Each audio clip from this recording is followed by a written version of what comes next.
டெனண்ட்டுக்கு என்ன விதமான டிஃபென்ஸ் இருக்குது? ஒரு ஆர்எல்டிஓபி போடுறாங்க, இல்லை ஒரு கமர்ஷியல் டெனண்ட்டுக்கு கமர்ஷியல் கோர்ட்டில் எவிக்ஷன் கேஸ் போடுறாங்க.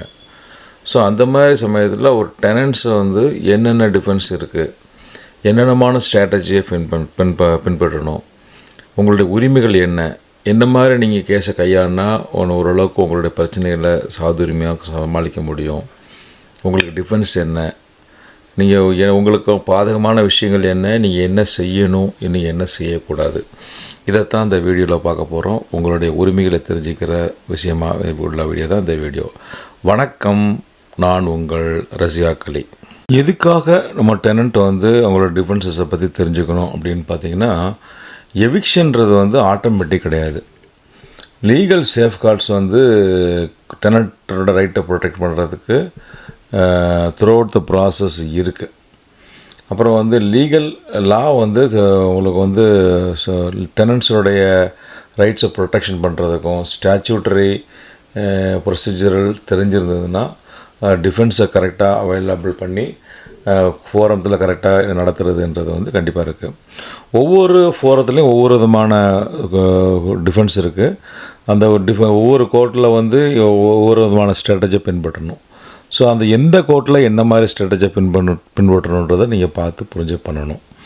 இப்போ தவறான ஒரு டிஃபென்ஸை தவறான கேஸ் எடுத்துட்டிங்கன்னா அப்போ வந்து அந்த கோர்ட்டில் கேஸ் டிஸ்மிஸ் ஆகிறதுக்கு வாய்ப்பு இருக்குது. ஸோ எந்த கோர்ட்டு அதுக்கு எந்த மாதிரி டிஃபென்ஸ் எடுக்கணும் அப்படின்றத பார்த்து கரெக்டான முறையில் டிஃபென்ஸ் எடுத்திங்கன்னா நம்ம கேஸில் உங்களோட உரிமைகளை பாதுகாப்பதற்கும் ஜெயிப்பதற்கும் நிறைய வாய்ப்பு இருக்குது.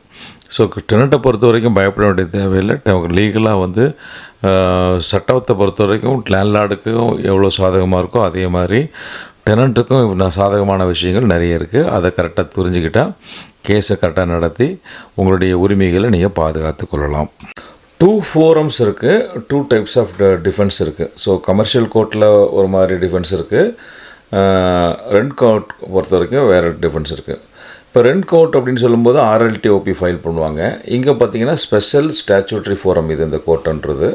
அது வந்து இந்த தமிழ்நாடு ரெண்ட் ஆக்ட் 2017 கிரியேட் பண்ணப்பட்ட ஒரு ரெண்ட் கோர்ட்டு. இங்கே வந்து கிரவுண்ட்ஸ் ஆஃப் டிஃபென்ஸ் பார்த்திங்கன்னா இந்த சட்டத்தில் என்ன சொல்லியிருக்காங்களோ அதை மட்டும்தான் பேஸ் பண்ணி கேஸ் ஃபைல் பண்ண முடியும். இங்கே வந்து பார்த்திங்கன்னா லிமிட்டட் ஸ்கோப் ஆஃப் என்கொயரி. அது என்கொயரியை வந்து ரொம்ப ஷார்ட் அண்ட் ஷார்ட்டாக தான் பண்ணுவாங்க. அப்புறம் அது வந்து சம்மரி ப்ரொசீடிங்ஸ் நடக்கும், ரொம்ப ஸ்பீடாக நடக்கக்கூடிய ஒரு விஷயம். ஸோ இந்த டிஃபென்ஸு இங்கே உள்ள டிஃபென்ஸ்னு பார்த்திங்கன்னா ரொம்ப நேரோ டிஃபென்ஸ் தான் பண்ண முடியும், ரொம்ப குறுகலான ஒரு டிஃபென்ஸை தான் இங்கே ரைஸ் பண்ண முடியும். இது கமர்ஷியல் கோர்ட்டை பொறுத்தவரை அங்கே வந்து full fledged civil commercial jurisdiction இருக்குது இந்த கோர்ட்டை பொறுத்த வரைக்கும். அதனால் அங்கே வந்து டீட்டெயில்டு என்கொயரி நடத்துறதுக்கு வாய்ப்பு இருக்குது. அதனால் வைடர் டிஃபென்ஸ் பண்ணலாம், ஆப்பர்ச்சுனிட்டிஸ் நிறைய இருக்குது. அப்புறம் ஸ்ட்ரிக்ட் டைம் லைனை பொறுத்த வரைக்கும் ரொம்ப ஸ்ட்ரிக்டாக இருப்பாங்க. அப்புறம் டீட்டெயில்டு ப்ரொசீஜர்ஸும் ஃபாலோ பண்ணுறதுக்கு பண்ணலாம். அப்புறம் இங்கே வந்து பார்த்திங்கன்னா காம்ப்ரிஹென்சிவ் சிவில் லா ப்ரொடெக்ஷன் இருக்குது. அதாவது பார்த்திங்கன்னா இங்கே எவிக்ஷன் கேஸ் மட்டும் இல்லாமல் வாடகை பாக்கி, நஷ்டஈடு, வேறு ஏதாவது அமௌண்ட்டு தர வேண்டியிருக்கு, வேறு ஏதாவது ரிலீஃப் கேட்கணுன்னா அதையும் சேர்த்துங்க கிளைம் பண்ணலாம். அப்போ அந்த வகையில் பார்த்திங்கன்னா கமர்ஷியல் கோர்ட்டை பொறுத்த வரைக்கும் இட்ஸ் ப்ராடர் ஸ்கோப் இருக்குது. லீகல் ஆர்குமெண்ட்ஸ்லாம் லென்த்தி ஆர்குமெண்ட் பண்ணலாம், எல்லா விதமான டிஃபென்ஸும் ரைஸ் பண்ணுறதுக்கு வாய்ப்புகள் இருக்குது. டெனண்ட்டை பொறுத்த வரைக்கும் ஆர்எல்டிஓபியில் என்ன மாதிரி டிஃபென்ஸ் இருக்குது அப்படின்னு பார்த்தீங்கன்னா, ஃபஸ்ட்டு வந்து மெயின்டைனபிலிட்டியை சேலஞ்ச் பண்ணுறது. கேஸ் மெயின்டைனபிலிட்டி கிடையாது, இந்த கேஸ் மெயின்டைனபிலிட்டி கிடையாது அப்படின்னு ஒரு சேலஞ்ச் பண்ணுறது. அதுதான் ஒரு ஃபஸ்ட்டு ஒரு டிஃபென்ஸு. ஸோ அந்த வகையில் என்ன டிஃபெண்ட் பண்ணலாம் அப்படின்னா, லேண்ட்லார்ட் டெனன்ட்ஷிப் ரிலேஷன்ஷிப்பை டினை பண்ணலாம். அப்படி எங்களுக்கு லேண்ட்லார்டுக்கும் டெனண்ட்டுக்கும் இல்லை, அப்படி ஒரு லேண்ட்லார்ட் டெனண்ட் ரிலேஷன்ஷிப் இல்லை அப்படின்ற ஒரு டிஃபென்ஸ் ரைஸ் பண்ணும்போது அதை நீங்கள் எஸ்டாப்ளிஷ் பண்ணால் அந்த கேஸ் ஆட்டோமேட்டிக்காக டிஸ்மிஸ் ஆகிடும். அடுத்தது பார்த்தீங்கன்னா question petitioner status as landlord. நீங்கள் வந்து லேண்ட்லார்டுன்ற பேஸில் ஒரு கேஸ் ஃபைல் பண்ணுறதுக்கு உங்களுக்கு அதிக அருகதை கிடையாது, ஒரு லேண்ட்லார்டாக இல்லை அப்படின்ற மாதிரி பண்ணலாம். அப்புறம் வந்து இம்ப்ளீட்மெண்ட், அதாவது கேஸில் யார் பார்ட்டியாக சேர்த்துருக்காங்களோ அதை கரெக்டான பார்ட்டியாக சேர்க்கல, கரெக்டான சேலஞ்ச் பண்ணி பண்ணல, பார்ட்டியை கரெக்டாக இம்ப்ளீட் பண்ணல அப்படின்ற மாதிரி ஒரு ஆர்குமெண்ட்டையும் முன்னுக்கு வைக்கலாம்.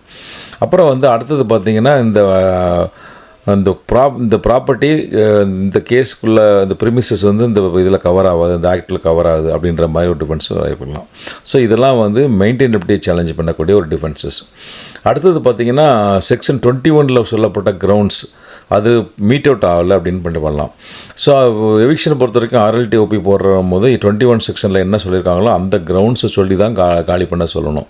இப்போ உதாரணத்துக்கு வில்ஃபுல் டிஃபால்ட் அப்படின்னு சொல்லி பெட்டிஷன் போட்டாங்கன்னா அப்படிலாம் கிடையாது, நாங்கள் ரெண்ட்டை பேமெண்ட் பண்ணிட்டோம், ரெண்ட்டை அட்ஜஸ்ட்மெண்ட் பண்ணிட்டோம் அப்படின்ற மாதிரி கிரவுண்ட்ஸ் ரைஸ் பண்ணலாம்.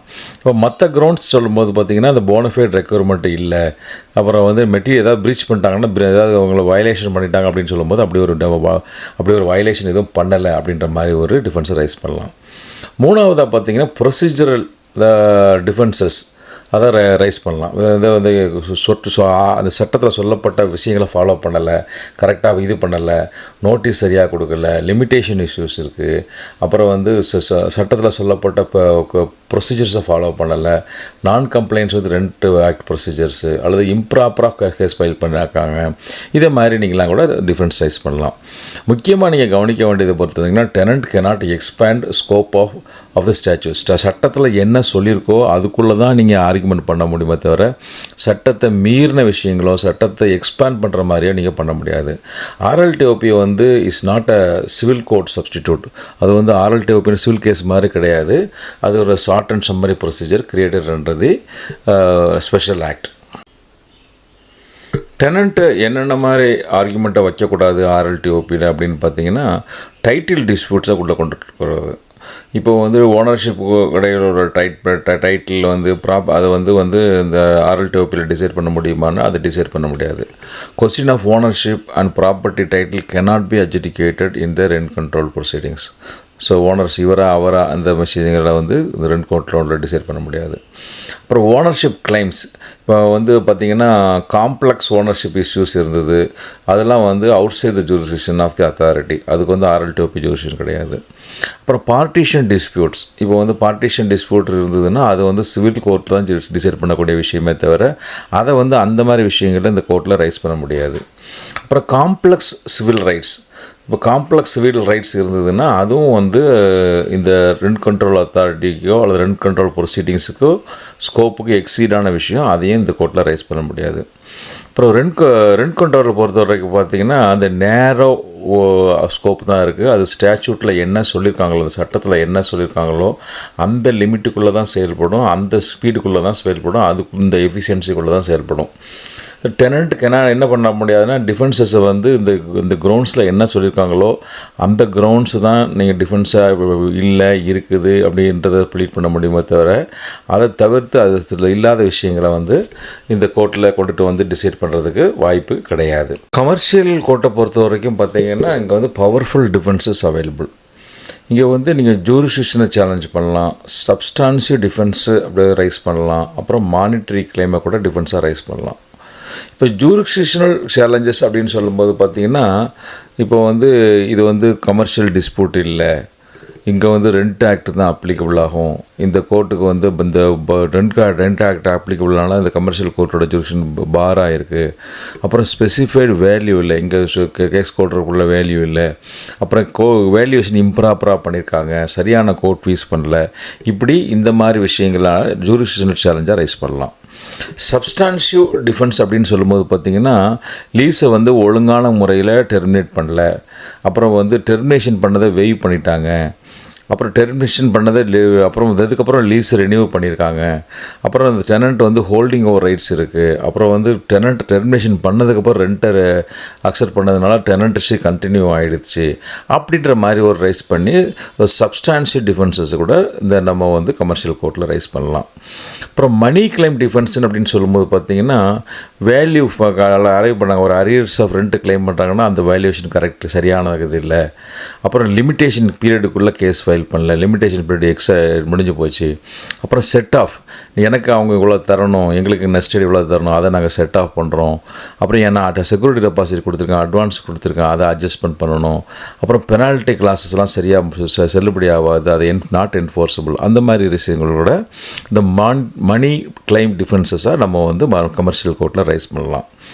அப்புறம் கமர்ஷியல் கோர்ட்ஸ் ப்ரொசீடிங்ஸை பொறுத்த வரைக்கும் அது வந்து எப்போவுமே வந்து commercial proceeding offer tenant specifically broader defence opportunities. So அது வந்து எப்போவுமே வந்து கமர்ஷியல் கோர்ட்டில் வந்து டெனண்ட்டை பொறுத்த வரைக்கும் ஒரு ப்ராடரான டிஃபென்ஸ்க்கு ஆப்பர்ச்சுனிட்டிஸை கொடுக்குது. அது அப்புறம் வந்து அதை வந்து நீங்கள் ஆர்டர் 7 ரூல் 11 சிபிசியில் சொல்லப்பட்ட எல்லா விதமான கிரவுண்ட்ஸு கூட நம்ம வந்து ஒரு ரைஸ் பண்ணி இந்த கமர்ஷியல் கோர்ட் ப்ரொசீடிங்ஸை டிஃபென்ஸ் பண்ணலாம். கமர்ஷியல் கோர்ட்டை பொறுத்த வரைக்கும் பார்த்திங்கன்னா ப்ரொசீஜரல் சேஃப்கார்ட்ஸ் நிறையவே இருக்குது. இப்போ சிபிசி அப்புறம் கமர்ஷியல் ஆக்ட் அமெண்ட்மெண்ட்டில் உள்ள எல்லா ப்ரொடெக்ஷனும் வந்து டெனண்ட்டுக்கு வந்து கமர்ஷியல் கோர்ட்டில் அப்ளை பண்ணலாம், அதை இன்வோக் பண்ணிக்கலாம். அப்புறம் வந்து ஒரு ப்ளீடிங்ஸ், இந்த கமர்ஷியல் கோர்ட்டில் கேஸ் ஃபைல் பண்ணும்போது ப்ளீடிங்ஸ் டிஃபெக்டிவாக இருந்தால் அதை டிஃபெக்டிவ் ப்ளீடிங் அப்படின்றத கூட அந்த சேலஞ்ச் பண்ணலாம். இப்போ வந்து ஒரு பிளைண்ட்டில் வந்து ஒரு கிளைம் பண்ணுறது இன்கம்ப்ளீட்டாக இருக்குது, இம்ப்ராப்பராக இருக்குது, அது ஆப்ஜெக்டே ஒரு தப்பாக இருக்குது, அது ஐடென்டிட்டி தப்பாக இருக்குதுன்னா நீங்கள் அதை வந்து ஒரு டிஃபெக்டிவ் ப்ளீடிங்ஸை ரைஸ் பண்ணி அந்த கேஸை டிஸ்போஸ் பண்ணுறதுக்கு நம்ம ஒரு கிரவுண்ட்ஸ் ரைஸ் பண்ணலாம். அப்புறம் அடுத்தது பார்த்திங்கன்னா நான் complaints with order 11. So order 11 சிபிசியில் என்ன சொல்லியிருக்காங்களோ அதெல்லாம் வந்து கரெக்டாக வந்து அவங்க வந்து கம்ப்ளைண்ட் பண்ணியிருக்கணும். இப்போ அதில் என்ன சொல்லியிருக்காங்கன்னா enforce mandatory document disclosure requirement. So முக்கியமான டாக்குமெண்ட்ஸ் என்னென்ன, ஒரு கிளைமுக்கு தேவையான டாக்குமெண்ட்ஸ் என்னென்னதெல்லாம் அவங்க கரெக்டாக கோர்ட்டில் ஸ்பெசிஃபை பண்ணியிருக்கணும். அதில் பண்ணலைன்னா அதையே நீங்கள் ஒரு டிஃபென்ஸாக எடுத்துக்கலாம். அப்புறம் டிலே பை பிளைண்டிஃப் வந்து கேஸ் ஃபைல் பண்ணுறாருந்தா ஒரு இன் டைமில் ஃபைல் பண்ணணும். ஒரு ரொம்ப தேவையில்லாமல் டிலே பண்ணி ஃபைல் பண்ணுறது, அப்புறம் வந்து அதை வந்து லேண்ட்லார்டுக்கு அதே ஒரு டிஃபென்ஸாக ரைஸ் பண்ணி அதை கேஸை டிஸ்மிஸ் பண்ணுறதுக்கு வாய்ப்பு இருக்குது. அப்புறம் நான் டிஸ்க்ளோசர் ஆஃப் டாக்குமெண்ட்ஸ். ஸோ ஒரு கேஸ் ஃபைல் பண்ணாங்கன்னா அதுக்கு தேவையான அனைத்து ஆவணங்களையும் பிளைண்டிஃப் ஃபைல் பண்ணணும். அப்படி ஃபைல் பண்ணலன்னா அதையே நீங்கள் ஒரு டிஃபென்ஸாக வச்சு இப்போ வந்து பார்த்திங்கன்னா அதையே இம்ப்ராப்பராக பண்ணலை, ப்ராப்பராக பண்ணலை, இம்ப்ராப்பராக இருக்குது, தேவையான டாக்குமெண்ட்ஸ் ரைஸ் பண்ணலை, கொடுக்கல, ஃபைல் பண்ணலை அப்படின்னு சொல்லி அதையும் வந்து ஒரு டிஃபென்ஸாக டெனன்ட்ஸ் ரைஸ் பண்ணலாம். இங்கே முக்கியமாக கவனிக்க வேண்டிய விஷயம் என்னென்னா ரிட்டர்ன் ஸ்டேட்மெண்ட்டில் எல்லா விஷயத்தையும் கரெக்டாக நீங்கள் சொல்லிடணும். ஸோ ரிட்டர்ன் ஸ்டேட்மெண்ட் டிலே இருந்தால் கூட அதையும் சொல்லணும். அப்படி அது ரிட்டர்ன் ஸ்டேட்மெண்ட் டிலேயாக ஃபைல் பண்ணிங்கன்னா அதுவே வந்து நீங்கள் டிஃபென்ஸ் ரைஸ் பண்ணுறதுக்கு வழி இல்லாமையோ உங்களுக்கு டிஃபென்ஸ் ரைஸ் பண்ணுற உரிமையை ரத்து செய்யக்கூடிய விஷயமாக கூட. இந்த ரெண்டுக்கும் உள்ள கம்பேரிட்டிவ் டிஃபென்ஸ், அதாவது வந்து இப்போ ஆர்எல்டிஓபி கமர்ஷியல் கோர்ட்டுக்கு உள்ள ரெண்டு கோர்ட்லேயும் டிஃபென்ஸ் ஆஸ்பெக்டை பொறுத்த வரைக்கும் ஒரு கம்பேரிசன் பண்ணணும் அப்படின்னு பார்த்தீங்கன்னா ஸ்கோப் ஆஃப் த டிஃபென்ஸ் அப்படின்னு பார்த்தீங்கன்னா ஆர்எல்டிஓபியை பொறுத்த வரைக்கும் அங்கே நேரோ ஒரு டிஃபென்ஸ் தான் இருக்குது, ஸ்டாச்சுட்ரி டிஃபென்ஸ் மட்டும்தான் இருக்குது. இது கமர்ஷியல் கோர்ட்டை பொறுத்த வரைக்கும்னா வைட் டிஃபென்ஸ் இருக்குது, அங்கே வந்து ஃபுல் சிவில் லாவும் அப்ளை பண்ணுறதுக்கு வாய்ப்புகள் இருக்குது. அப்புறம் அடுத்தது வந்து பார்த்திங்கன்னா ப்ரொசீஜரல் ஸ்பீடை பொறுத்த வரைக்கும் பார்த்திங்கன்னா ஆர்எல்டிஓபியில் ரொம்ப ஸ்பீடாக கேஸ் நடக்கும், சம்மரி ப்ராசஸ் தான் நடக்கும். இது வந்து கமர்ஷியல் கோர்ட்டில் பார்த்திங்கன்னா அங்கே ஸ்ட்ரிக்ட் டைம் லைன்ஸ் என்ஃபோர்ஸ் பண்ணுவதனால டீட்டெயில்டு கேஸ் நடத்தும், ஸ்பீடு அந்தளவுக்கு நம்ம போகாது. அப்புறம் மணி கிளைம் டிஃபென்ஸை பொறுத்த வரைக்கும் பார்த்திங்கன்னா மணி கிளைம் வந்து ஆர்எல்டிஓபியில் ரொம்ப லிமிட்டட் கிளைம் தான் இருக்குது. பட் இதை கமர்ஷியல் கோர்ட்டை பொறுத்த வரைக்கும் காம்ப்ரிஹென்சிவ் டிஃபென்ஸ் ரொம்ப இருக்குது. அடுத்தது ஜூரிஸ்டிக்ஷன் அப்ஜெக்ஷன் பண்ணணும் அப்படின்னு பார்த்தீங்கன்னா இங்கே வந்து ஆர்எல்டிஓபியில் ரொம்ப லிமிட்டட் கிரவுண்ட்ஸ் தான் இருக்குது. பட் இது கமர்ஷியல் கோர்ட்டில் ஸ்ட்ராங் த்ரெஷ்ஹோல்டு டிஃபென்ஸ் நமக்கு அவைலபிளாக இருக்குது. அப்புறம் டைட்டில் ஓனர்ஷிப் இஷ்யூஸை வந்து நீங்கள் ஆர்எல்டிஓபியில் ரைஸ் பண்ண முடியாது, பட் நீங்கள் வந்து கமர்ஷியல் கோர்ட்டில் ரைஸ் பண்ணலாம். அப்புறம் ப்ரொசீஜரல் சேஃப்கார்ட்ஸை பொறுத்த வரைக்கும் பார்த்தீங்கன்னா பேசிக் ஸ்டாச்சுட்டரி ரைட்ஸை மட்டும்தான் இங்கே ப்ரொடெக்ஷன் பண்ணும். அங்கே வந்து கமர்ஷியல் கோர்ட்டை பொறுத்த வரைக்கும் பார்த்தீங்கன்னா எல்லா ஃபுல் சிபிசி ப்ரொடெக்ஷன் வந்து அவைலபிளாக இருக்குது. ஸோ நீங்கள் வந்து understanding which forum your cases in determines your entire defences strategy. So வந்து எந்த கோர்ட்டில் கேஸ் நடக்குது, எந்த கேஸ் மாதிரி கேஸ் நடக்குதுன்றதை பொறுத்து நீங்கள் உங்கள் டிஃபென்ஸ் ஸ்ட்ராட்டஜியை ஃபார்முலா பண்ணால் அதை வச்சு நீங்கள் கேஸை நல்லபடியாக நடத்துறதுக்கு வாய்ப்பு இருக்குது. அப்புறம் வந்து choice of forum fundamentally safeguards available legal protection and procedural rights. So எந்த கோர்ட்டில் நம்ம கேஸ் ஃபைல் பண்ணுறது, எந்த மாதிரி ஃபண்டமெண்டல் சேஃப் வச்சு பண்ணுறது எனக்கு தெரிஞ்சிருந்தால் அது லீகல் ப்ரொடெக்ஷனும் ப்ரொசீஜரல் ரைட்ஸையும் நம்ம சேஃப்கார்ட் பண்ணி கேஸை நம்ம நல்லபடியாக நடத்தி ஜெயிக்கிறதுக்கு வாய்ப்புகள் நிறையா இருக்கும்.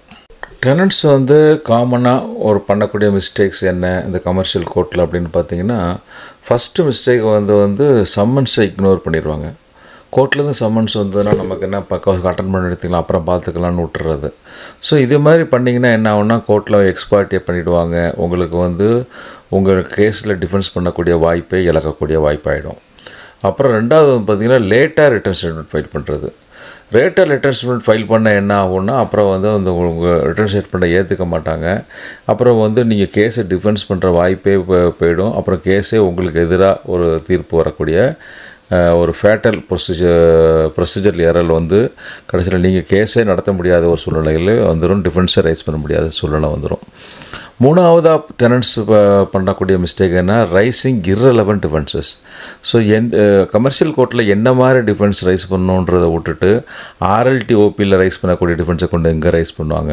இல்லை இதையும் ஆர்எல்டிஓபி டிஃபென்ஸையும் சிவில் டிஃபென்ஸையும் ரெண்டையும் மிக்ஸ் பண்ணிக்கிட்டு அப்புறம் கோர்ட்டோட டைமை வேஸ்ட் பண்ணிவிட்டு கோர்ட்டோடைய க்ரெடிபிலிட்டியும் டைமையும் வேஸ்ட் பண்ணிவிட்டு கோர்ட்டே உங்களை வந்து உங்களுக்கு எதிராக ஒரு வெறுப்படையக்கூடிய சூழ்நிலை உருவாக்கி அதனால் உங்களுக்கு எதிரான ஒரு சூழ்நிலை உருவாக்குறது. நாலாவது மிஸ்டேக் பண்ணக்கூடிய மிஸ்டேக் என்ன பார்த்தா mixing legal frame works. So வந்து இதையும் கோர்ட்டை கன்ஃபியூஸ் பண்ணி ஆர்எல்டிஓபி டிஃபென்ஸையும் ரைஸ் பண்ணி சிவில் கோர்ட் ஆர்குமெண்ட்டையும் ரைஸ் பண்ணி ரெண்டையும் குழப்பி டெமான்ஸ்ட்ரேட் பண்ணி கேஸையே சரியாக புரிஞ்சிக்காமல் கேஸையே வீக் பண்ணி உங்கள் கேஸையே உங்களுக்கு எதிராக திருப்பி விடுறது. ஸோ இதுதான் இந்த 4 விதமான மிஸ்டேக்ஸ் வந்து டெனன்ட்ஸ் வந்து கமர்ஷியல் கோர்ட்டில் ஃபைல் பண்ணிக்கிட்டு இருக்காங்க. இந்த டெனண்ட்டை பொறுத்த வரைக்கும் என்ன மாதிரி டிஃபென்ஸ் ஸ்ட்ராட்டஜி பண்ணணும், அதுக்கு உண்டான கோல்டன் ரூல்ஸ் என்ன அப்படின்னு சொல்லி பார்த்தீங்கன்னா, ஃபஸ்ட்டு வந்து இந்த கேஸை வந்து கரெக்டான ரெஸ்பாண்ட் பண்ணணும். அது இன் டைமில் இம்மீடியட்டாக ரெஸ்பாண்ட் பண்ணணும். டைம் வந்து ரொம்ப முக்கியமான விஷயம் 2 கோர்ட்டை பொறுத்த வரைக்கும். நீங்கள் டிலே பண்ணிங்க இப்போ அதனால் ப்ரொசீஜரல் ரைட்ஸையும் உங்களோட டிஃபென்ஸ் ஆப்பர்ச்சுனிட்டிஸையும் இழக்கக்கூடிய சூழ்நிலை ஆகிடும். அப்புறம் வந்து உங்களுடைய ரெஸ்பான்ஸை வந்து ப்ரிஸ்கிரைப்டு டைம் லிமிட்டுக்குள்ளே ஃபைல் பண்ணணும். இது ரொம்ப முக்கியமான விஷயம். ரெண்டாவதாக பார்த்திங்கன்னா சூஸ் ஃபோரம் ஸ்பெசிஃபிக் டிஃபென்ஸ். எந்த கோர்ட்டில் கேஸ் நடக்குது அப்போ அதுக்கு அந்த கோர்ட்டுக்கு தகுந்த மாதிரி என்ன டிஃபென்ஸ் ரைஸ் பண்ணணுன்றது ரொம்ப முக்கியமான விஷயம். இப்போ உங்களோட ஆர்குமெண்ட்டை வந்து tailor your argument to the court jurisdiction. எந்த கோர்ட்டுக்கு தகுந்த மாதிரி எந்த மாதிரி ஜூரிஸ்டிக்ஷன் ஆர்குமெண்ட் ரைஸ் பண்ணணுன்றதை முக்கியமாக பார்த்துக்கணும். ஆர்எல்டிஓபி ரிக்வெஸ்ட் ஸ்டாச்சூட்ரி கிரவுண்ட்ஸ். ஆர்எல்டிஓபியில் வந்து அந்த ஸ்டாச்சூட்டில் அந்த ரெண்ட் கண்ட்ரோல் கோர்ட்டில் ரெண்ட் ஆக்டில் சொல்லப்பட்ட கிரவுண்ட்ஸ் தான் காலி பண்ணுறதுக்காக சொல்லுவாங்க. அதை மட்டும் தான் நீங்கள் சேலஞ்ச் பண்ணணும். அப்புறம் கமர்ஷியல் கோர்ட்டை பொறுத்த வரைக்கும் அது ப்ராடர் சிவில் டிஃபென்சஸ் எல்லாமே அவைலபிளாக இருக்குது. அதை நீங்கள் மனசில் வச்சுக்கிட்டு கமர்ஷியல் கோர்ட்டில் ஒரு ப்ராடரான ஒரு டிஃபென்ஸை ரைஸ் பண்ணலாம். அப்புறம் வந்து focus on maintainability. So maintainability ரொம்ப ஃபோக்கஸ் பண்ணணும். ஜூரிஸ்டிக்ஷனை சேலஞ்ச் பண்ணணும், பார்ட்டியோட ஸ்டேட்டஸை சேலஞ்ச் பண்ணணும், ப்ரொசீஜரல் கம்ப்ளைண்ட்ஸ் கரெக்டாக இருக்காங்கன்னு பார்க்கணும், சட்டத்தில் சொல்லக்கூடிய வழிமுறைகளை பின்பற்றிருக்காங்களான்னு பார்க்கணும். அப்புறம் வந்து அந்த பவர்ஃபுல் டிஃபென்சஸ் அதுதான் வந்து உங்கள் கேஸை வந்து ஒரு முடிவுக்கு கொண்டு வரும். These powerful defences can end cases easily. So அதை வந்து இந்த பவர்ஃபுல் டிஃபென்சஸ் உங்கள் கேஸை ஈஸியாக முடிவு கொண்டு வரும். அப்புறம் வந்து முக்கியமாக வந்து அடுத்த பாயிண்ட் வந்து டைம் லைனை நம்ம மதிக்கணும். கமர்ஷியல் கோர்ட்டை பொறுத்த வரைக்கும் அதுக்கு ஒரு டைம் லிமிட் வச்சுருக்காங்க. ஒவ்வொன்றுக்கும் ஒரு டைம் லிமிட்டு, அதை கரெக்டாக ஃபாலோ பண்ணணும். அதை மிஸ் பண்ணிங்கன்னா உங்களுடைய டிஃபென்ஸ் பண்ணுற ரைட் நீங்கள் இழந்துருவீங்க. காலண்டரில் எல்லா டேட்டையும் குறித்து வச்சுக்கிட்டு அதை வந்து கரெக்டாக நோட்டீஸ் வரும்போதே குறித்து வச்சுட்டு என்னென்ன செய்யணுமோ அதை கரெக்டாக ஃபாலோ பண்ணணும். ஒரு முக்கியமான ஒரு கீ லெசன் என்ன அப்படின்னு சொல்லி பார்த்தீங்கன்னா, forum decides your defence strategy. எந்த கோர்ட்டில் கேஸ் நடக்குது அப்படின்றத பொறுத்து தான் எந்த விதமான டிஃபென்ஸ் நீங்கள் ரைஸ் பண்ணணுன்றதை நீங்கள் ஃபாலோ பண்ணணும்.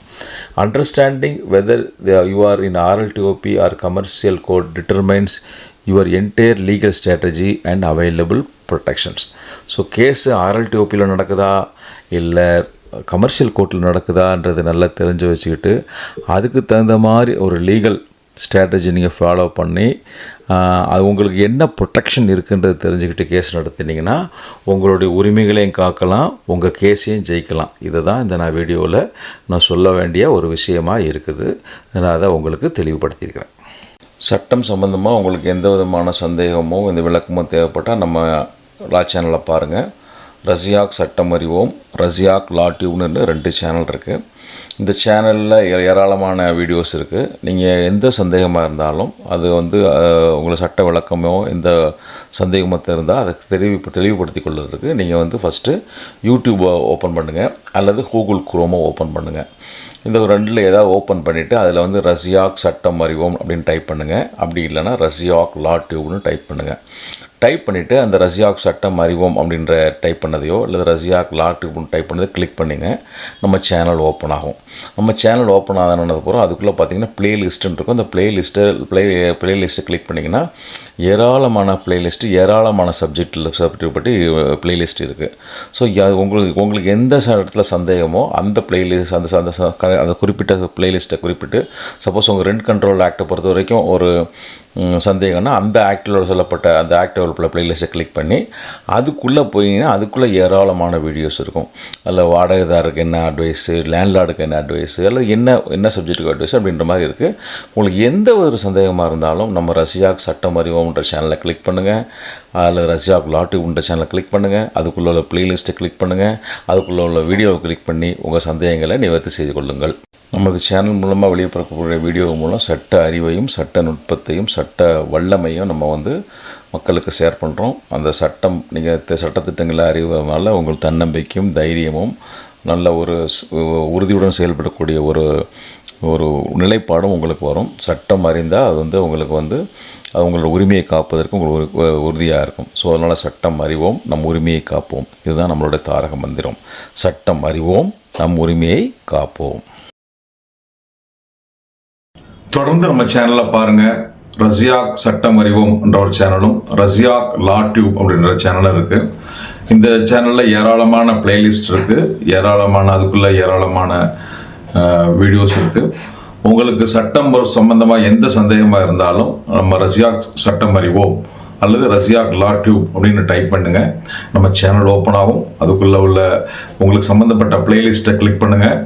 அதுக்குள்ளே உள்ள உங்களுக்கு சம்மந்தப்பட்ட வீடியோவை கிளிக் பண்ணுங்கள், பாருங்கள். உங்களுடைய சட்டம் சம்மந்தப்பட்ட எந்த விதமான சந்தேகமாக இருந்தாலும் அதுக்கு உங்களுக்கு தேவையான விளக்கங்கள் அதில் இருக்கும். அதையும் தாண்டி உங்களுக்கு வேறு ஏதாவது சந்தேகம் இருந்ததுன்னா இந்த நம்பரை கான்டாக்ட் பண்ணுங்கள். உங்களுக்கு சட்ட ஆலோசனைகளோ இல்லை வேறு ஏதாவது உதவியோ தெரிஞ்சால் நேரடியாகவோ ஃபோன் மூலியமாகவோ உங்களுக்கு என்னோடய டைமுடைய அவைலபிலிட்டியை பொறுத்து சப்ஜெக்ட் டு மை அவைலபிலிட்டி உங்களுக்கு சட்ட ஆலோசனை தரேன். அடுத்த ஒரு டாப்பிக்கோடு உங்களை சந்திக்கிறேன். அதுவரை உங்களிடமிருந்து விடை வருவது உங்களில் ஒருவன் ரஸியாக் அலி. நன்றி, வணக்கம்.